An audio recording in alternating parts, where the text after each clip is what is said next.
好，各位亲爱的网友，欢迎来到美股赢家的频道，我是 Steven。美股赢家是一个有观点的频道。我们看到本周标普指数以及纳斯达克指数都创出了新高。如果说川普上任5个多月没有做成一件实事，可能在股市当中做多的朋友并不认可。毕竟股市也是创出了新高，很多个股也是创出了新高。我们上半年即将结束。进入到7月份，我们也会看到市场上也是在未来一段时间强烈的对冲上行的风险。那么下半年会不会出现之前我们一直谈论的风险？具体有哪些风险？以及市场上这样的一个结构是不是有一点脆弱性？那么今天跟大家一起来交流一下。在这里呢，我们要关注下半年市场上可能引发剧烈波动的5大风险。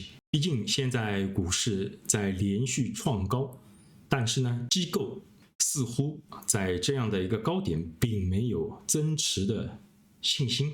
我们可以看到纳斯达克 ETF 的杠杆指数也就是我们熟知的 TQQQ， 在过去数个交易日，在场外有一些减持的迹象。这里绿色代表是买入红色是代表卖出。这里为什么场外交易非常重要？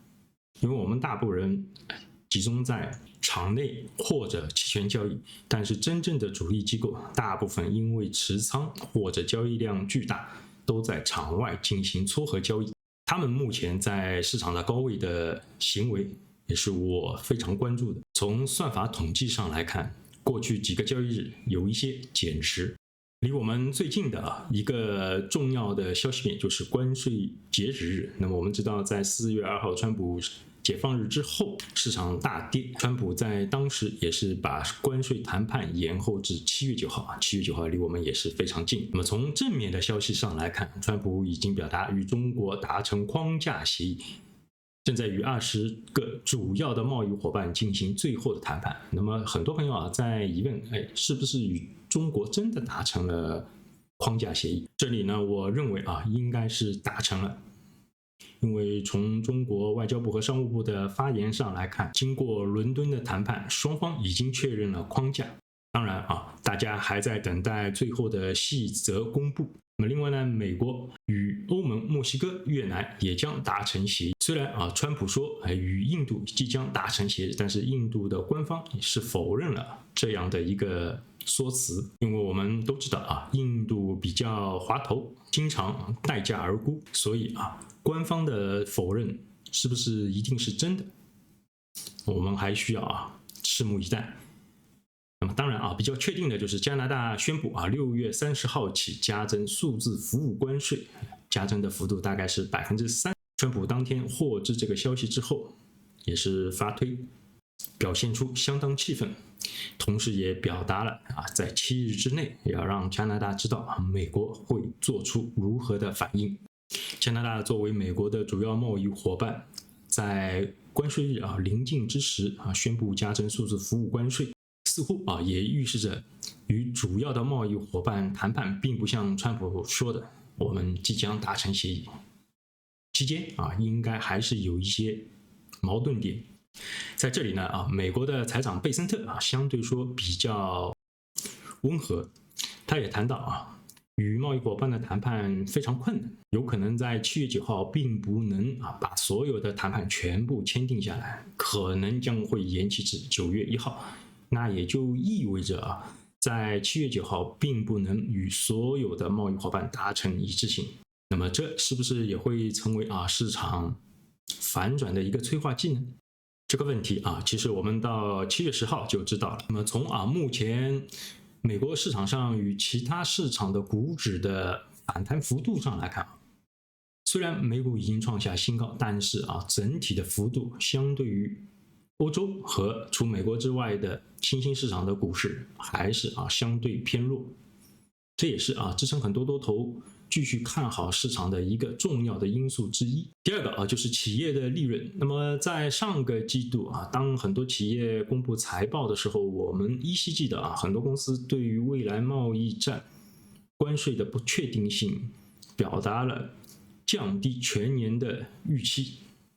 他们的理由啊就是成本上涨以及消费信心疲软。最近呢，我们也看到很多公司也是裁员，减少了招聘。很多大公司啊，更多的希望美国现在的大而美丽法案通过，给企业减税。好在啊，今天我们看到参议院已经微弱优势投票通过了该项法案。该法案通过之后，我们也看到马斯克啊在推特上想啊，这是会让美国啊数百万人失去工作机会的一个法案，表达了强烈的不满。当然有人忧，肯定有人喜啊，因为很多传统企业应该能获得利益，这也可能啊反映在未来很多传统企业的财报上。在这里呢，我主要还是提示啊，当这个法案被通过之后，我们要注意啊利好是否兑现。第三个啊，就是地缘政治危机。最近12天的中东战争，虽然在美国强力的干涉下结束了，只能说啊暂时停火。这样一个停火呢，缓解了油价的上涨引发的对通胀的担忧，也提升了啊美联储即将降息的这样一个预期。但真正啊中东的地缘政治危机是否能得到有效的解决呢？肯定不能。仇恨的种子啊再一次被埋在深深的地下。那么另外呢，当中东冲突暂告段落时，更多的在市场上也会关注中美紧张关系是不是能得到缓解那么从利好的消息来看，习近平也在邀请川普访华，那么是不是会在9月3号也就是中国大阅兵那一天，川普抵达中国呢？在之前，我们更多的希望看到双方的贸易框架协议的细则公布。我们也注意到最近中国稀土的管理部门以及企业也在走马换将。是否是中国现在开始真正的把稀土作为战略物资，作为美国的谈判筹码，以稀土换取芯片？这也是我们接下去要观察的。第四个就是美国的债务。我们在上一期视频当中也跟大家提到当市场在4月份大跌的时候，媒体都在报道债务危机。相反到6月底，似乎没人在谈及美国的债务问题。那么今天大而美丽方案通过的时候，我们也得知了美国国会将通过5万亿债务上限。所以总统竞选时要削减赤字并让马斯克成立部门去查账，这一些都不重要，重要的是没有一个国家不发行债务来维持经济发展。那么自从5月份美国失去了最后一个 AAA 级最高信用评级之后，债务问题始终是必须去面对的。当5万亿的债务上限再次来临时，我相信媒体的焦点又会从中东的危机转到关税以及债务问题。可能我们还依稀记得2022年英国历史上最短命的女首相特拉斯当时提出了激进的减税和借贷计划。当他这个计划一公布英国当天股汇战3杀，最终在数周后特拉斯卸任首相。那么今天美国也是公布了减税法案以及5万亿的美元的债务上限，这是不是也会成为市场的引爆点，也将是我们密切观察的。那么另外就是美联储的接班人的问题，鲍威尔至今没有松口，是否美联储会在下个月或者9月份降息？川普也是表达了已经替他找好了接班人。我相信鲍威尔任期结束没有多少时间，如果要维持美联储主席独立性，他应该会坚持自己的看法。在上周在国会作证的时候，我们看到鲍威尔也是跟国会表达了我需要看到更多的数据当然这个数据我发现他已经不是对 CPI 感兴趣，而是对劳动力市场。那么我们知道最近劳动力市场的数据并不好，尤其当申请失业金人数超过30万人的时候这是一个非常重要的临界点。鲍威尔也表达当劳动力市场如果继续疲软，他可能会提前降息。那么我们也知道在接下去的美联储会议周期，一个是7月份，一个是9月份。因为8月份没有会议，那也就是说最快7月份降息，这也是市场目前维持强势的一个重要的催化剂。所以接下去我们也可以观察劳动力市场的一个变化。第5个就是美国市场的估值因为大家可能会提出一个问题我不知道大家有没有印象当4月份大跌的时候，很多人说巴菲特持有大量的现金，并不看好股市。但是我们发现股市创了新高之后，再也没有人提及他当时为什么不动用手中的现金去抄底因为我们也都知道巴菲特是一个价值投资者。所以回到美国市场估值的一个问题从过去10年来看它的平均值是在 18.6 市盈率。那么现在目前市场已经是达到22，略低于当时疫情美联储大量放水之后的一个高点。那么市盈率高好不好呢？其实对于大多数投资者来讲市盈率越高，其实越不值得投资，因为回报太低。尤其加上上周美国公布了 GDP 的数据是年化下降 0.5%，再加上通胀如果相对说比较顽固，形成滞胀的话，目前22倍的市盈率已经明显偏高。所以这5大风险也是我们在今年下半年投资或者交易当中需要值得关注的。好，那么美股市场上通过 V 转创下新高之后的表现那我们就把2020年疫情那一段作为一个例子。当时美联储在这个位置宣布将无限量宽松市场是出现了一个 V 转跟最近6个月的走势有点类同。也就是说市场从2月份杀到4月底涨回到6月，也是出现了一个 V 转。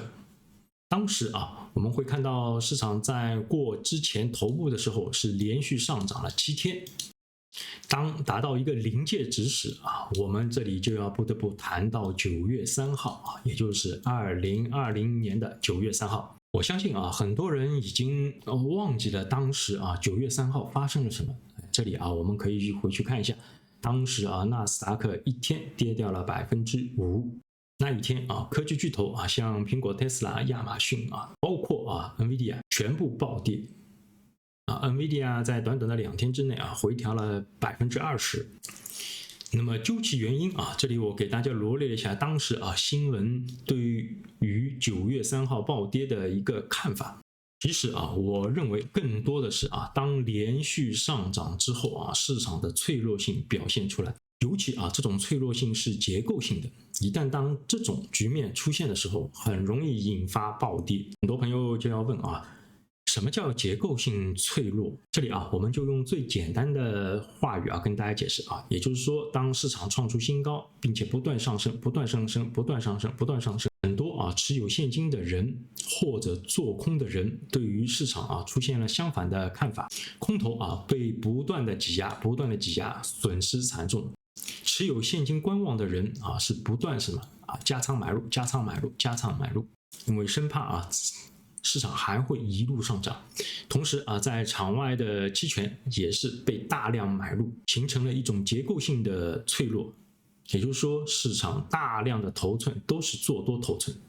那么一旦当达到一个临界点，就会发生脆断。这也就是为什么在2020年9月3号造成市场纳斯达克指数暴跌 5% 之后再次往下走。那么当时标普指数在短短1个月之内回调了 11%。那么目前市场上是不是有些个股或者指数也产生这样的一个结构了呢？这里我就不得不提一下我们的明星股PLTR是在6月16号当时我发现市场上已经出现这样的一种结构，并提示可以做空 PLTR。在我们的会员群当中我也是把 PLTR 暴跌前市场的反应给大家分析了一下。我们回顾PLTR 6月16号当时在这一天这里已经是有一些端倪虽然之后这里是小幅再上涨了7天，当结构性脆断的时候，直接在周五就杀跌了 10%。有很多人在问是不是有 news 我们现在回过头来看看有没有 news， 当然没有 news 只是一种结构性的脆断。我认为当这样的一个形态出来，并且放巨量，不排除还会寻找更低的低点。好，如果要加入到美股赢家俱乐部，也可以扫码跟我联系。Steven 每天跟大家分析基本面以及技术面。感谢大家收看我的视频，我们下一期再见。